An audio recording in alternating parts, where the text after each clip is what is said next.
Welcome back to Advanced Answers. If you are enjoying our videos, please like us and subscribe to our channel. Next question, FUE hair transplant. Mark Lucas here, Clinical Director of the Hair Loss Division here at Advanced Cosmetic Surgery and Laser Center. If you've got a bald spot or a receding hairline, you've probably tried Rogaine and Propecia, you've seen the commercials from Bosley and 4Hims, but what's the deal with follicular unit extraction? Well, the fact is, after the strip method, or FUT, the next advancement in technology was follicular unit extraction, FUE for short. This method was a great breakthrough. It allowed us to remove the entire follicular unit from the back and sides of your head without scalpels, sutures, or staples.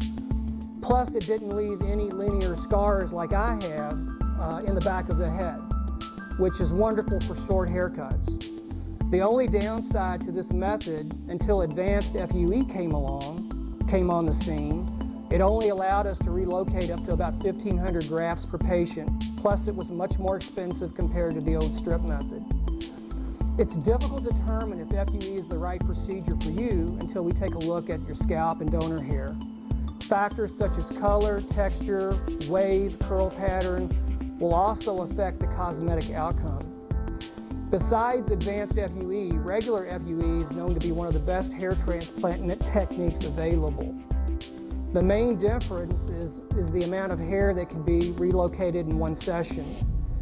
It's a wonderful process that takes experience and expertise, but the results are worth it when compared to the old strip method. The donor hair will continue to move, grow, and fill the way it did before you ever had the procedure. With over 2,000 procedures performed, you can be assured that you will have the absolute most natural look with the most advanced techniques in the cosmetic industry with Dr. Mendelson and his team right here at Advanced Cosmetic Surgery and Laser Center. Hey, as always, thanks so much for watching. If you found this information helpful, please click the like button and subscribe for more information on this topic.